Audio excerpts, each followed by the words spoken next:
plaintiff, Sylvia Rouse, says the defendant is her daughter, and she's not only addicted to meth and heroin, but she admitted to Sylvia that she's done things in the past that she's ashamed of to support her addiction. Sylvia claims that her daughter overdosed and was clinically dead, so she obtained custody of her children. But Sylvia is suing her daughter today for stolen money. Defendant Angelia Kazaya says she did drugs to numb the pain, and recently she overdosed 3 times in 1 week. Angelia admits that she is ashamed of her past, but she's tired of the lifestyle and she needs help with her addiction. All rise. This court is now in session. The Honorable Judge Greg Mathis presiding. You may now be seated. Start with you. Your Honor, my daughter, when she was 13 years old, she started smoking marijuana. Today, she's a full-blown drug addict. What type of drugs? Heroin, meth. Heroin and meth? She ever been rehab? No, Your Honor. She never felt it necessary to go to rehab? I believe she has felt it necessary. I just don't believe that she thinks she has the strength to do it. I know she's a very strong person. Where you all live? I live in Ohio, and my daughter lives in Ashland, Kentucky. It's a very known drug area. Where all the pills come from, yeah. Yes, sir. She's overdosed 3 times in the past month. Overdose off what? Heroin. There's no drugs are good, but they claim that there's a bad batch of heroin going around Ashland with fentanyl, With fentanyl in it. And the last time she overdosed was about a week and a half ago. She was clinically dead for 10 minutes. They said her lips was turning blue. They gave her 3 shots of Norcan and 2 shots of epinephrine to the heart, and they finally brought her back.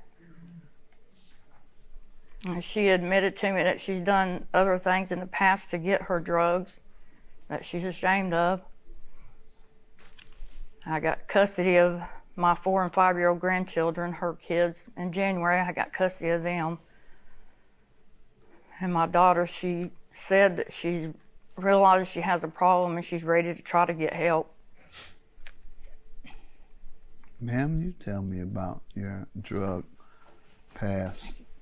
Well, it started, like she said, when I was 13, and it started with smoking marijuana, and from there I realized it helped, numb the pain with things that were going on at the time. What was that? Well, it was my mom. She ended up getting in a bad wreck, and my mom wasn't able to take care of us, because she was in having surgeries and getting, getting better, so she wasn't able to be around a lot. She wasn't around, so I ended up, I numbed the pain. Okay. So the pain of poverty? Yeah. Okay. It just helped me feel better, because with everything. I want to make an observation there. There's always been a question of why there's more crime or drugs in poor communities. And you're just pointing out what sociologists, myself, and many others know. When you're living in poverty, you're living under a lot of stress, mental strain. These men and women, when they're raising children by themselves, they turn to drugs to numb the pain. So just wanted to make that observation that that's one reason that you see more drug use and therefore crime. Drugs follow crime, or crime follows drugs. And unfortunately, you have gone through that, and sorry to hear that. You progressed from marijuana in high school to what and when? And then it progressed to heroin and methamphetamine. It was on my 19th birthday. My friend, my mom was watching the kids at the time for me. They were just a couple months old, and my friend said, "You want to go get, really messed up?" And I was like, "Yeah, for my birthday." So, we go over to my friend's house, and he ended up injecting me with methamphetamine and heroin. And then that's all it took to get me hooked on it. So I've been on it since then. That one time. That's whenever he ended up doing it, it helped me feel a lot better. I wasn't, thinking about my kids and being upset, and it just helped numb and numb the pain of poverty. Your mother says there's things you're too ashamed to mention, And I'm not asking you to, because I definitely know what was going on during the crack epidemic with women, and it is the most disturbing things you could ever imagine. So, I'm not going to even ask you that, but how did you typically finance your heroin addiction? Well, I ended up slinging or selling dope Crime. or helping somebody else to do it, and that's how Okay, I got crime. killed. Yeah, got addicted, turned to crime. Tell me about these overdoses. Well, I It's had troubling. I ended up overdosing 3 times in a week. In a week? Yeah.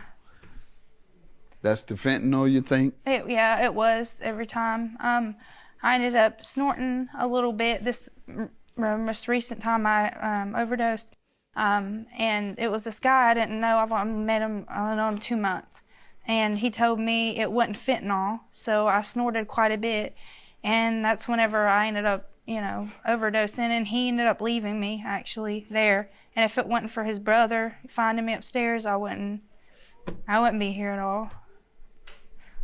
And it was a terrible feeling waking up in the hospital after I overdosed and being there alone and thinking about, my kids if I was to die. My mom having to explain it to my 4 and 5-year-old that mommy's not coming back. Your Honor, she's been with me the past week. She hasn't been back to Ashland. Good. And I've have been you clean been ever going since. through any withdrawals? Yeah, badly. But it's worth it. I want my kids back. I'm tired of this life. It's terrible. I just don't want to do it anymore. And they love her so much. And I was in a bad wreck in 2002, so I'm not as able to do things like I need to. I know 2 families very, very close to me who went through that and gave up their kids. The most immediate family member, their mother was a crack addict and delivered the child right there in the crack house. Had 8 children, all taken from her. And my best friend, my very best lifelong friend, he had to raise 4 children alone, 2 girls, 2 boys. Now he's raising 2 of his grandchildren. My immediate family member searched their mother down and wanted to meet her, and guess how we were able to find her? And this is on Everything Precious to me. This is the truth. It's gonna sound supernatural, but the way we found out, she came before me.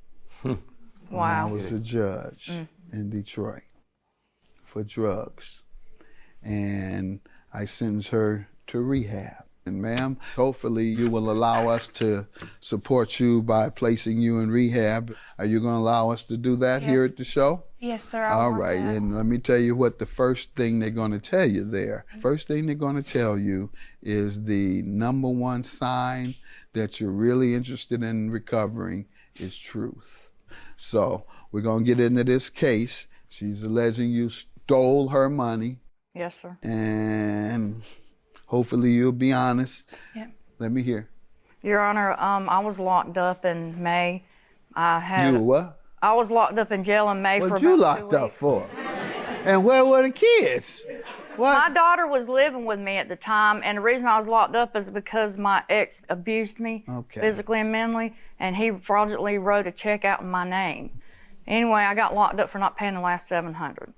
So I was in a bad wreck and I was on disability, and when my money came in, I was going to use the rest of that amount to get myself out. Well, she got my card, and when I got out, I told my daughter to give me my card, and she did. And she said she bought some groceries and diapers for the kids for the house and stuff while I was gone. And I ended up finding out that there was $866 missing on it, and I didn't see any evidence of. When you spoke with her about it, what did Yes. she say? She didn't admit to me about using the money for the drugs or anything. She claimed she bought food for the house, and she promised me, she wrote a promissory note and promised me that she would pay me the money back. You have an agreement there? Yes, sir, I do. All right. Ma'am? It is true. I know I did use the card, but it was for, like she said, it was for, my kids. And, at the time I didn't have a job or anything. So I did use the card to, get them diapers and food and all that. Over what period of time did it cost $866 for diapers? 2 weeks. Yeah, it was It cost that much for diapers?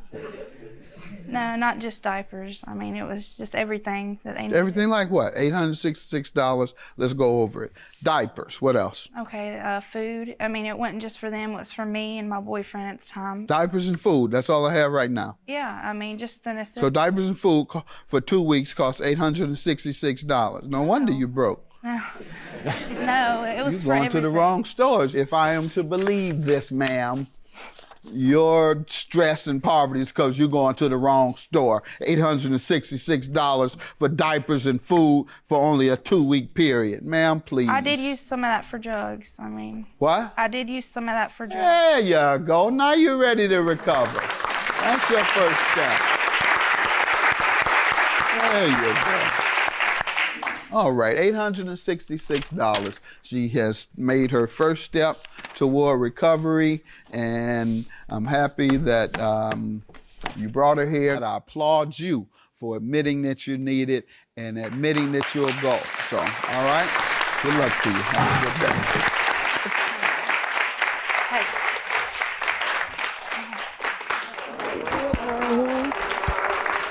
I'm gonna go get help immediately after we leave here.